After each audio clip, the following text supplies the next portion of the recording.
Good morning, students. Today we are going to start class 10th maths chapter 9 height and distance. What are the learning outcomes? Here we will understand the term line of sight. Second, we have to learn to draw angle of elevation and angle of depression. Next is we will acknowledge the type of angles given in the statement problems. So these are the learning outcomes we are going through in this chapter. So children, I am going to explain you the term line of sight. So what is a line of sight? You can see here this is the eye of observer, right? And from this eye of observer, if the observer observes the object here, and here the object is kept above the head level of observer, and from this eye, if there is a line of sight or a ray is seen which is observing the object, so this ray is actually called line of sight. So what is line of sight? Line of sight is a ray of light which is viewed by the observer to the object. Now here the observer is observing the object above his head level. You can see here there is a straight line from the eye contact of observer, and this straight line is actually horizontal, which is always parallel to the base. So from this horizontal and from this line of sight there is an angle formed. You can see here this is the formation of an angle, and this formation of an angle is called angle of elevation. And here this is denoted by theta. You all know theta is unknown magnitude of an angle. So what is angle of elevation?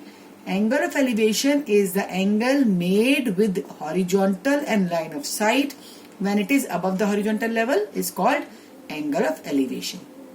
Now let's see here second case. Here is the observer, and this eye of observer is observing an object below his head level.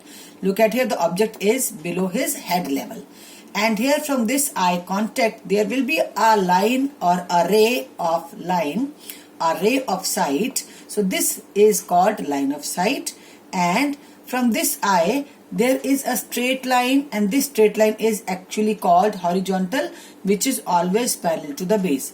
Again we will find here formation of an angle made with horizontal and line of sight, and this is the angle known as angle of depression.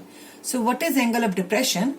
Angle of depression is an angle made with horizontal and line of sight when it is below the horizontal level. So here we have learned three terms. First one is line of sight, second one is angle of elevation, and third one is angle of depression. So children, we will be using these terms to find out the relationship between angle of elevation and angle of depression. So children, all of you, please see here. This is a working model of maths called Clinometer.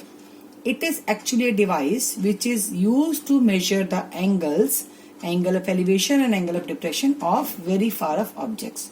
So this is a straight line. You can see black color. It is a hollow pipe which is working as a horizontal.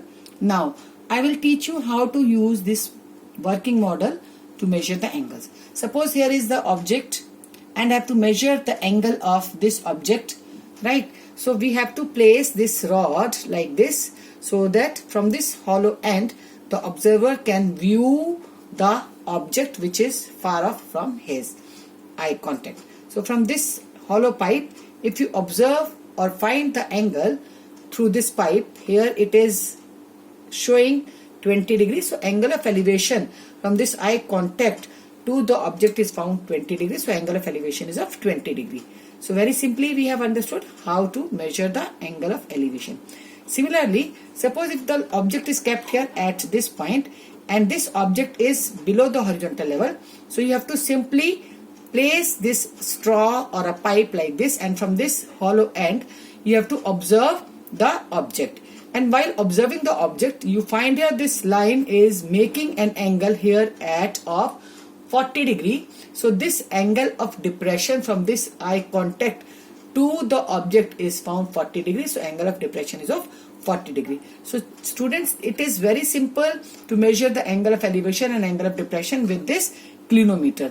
So we must know what is a clinometer, and if we are asked to make working model, then usually students prefer this model because it is giving you the effects of measuring the angles. I hope you all have understood what all we have learned today. Thank you very much.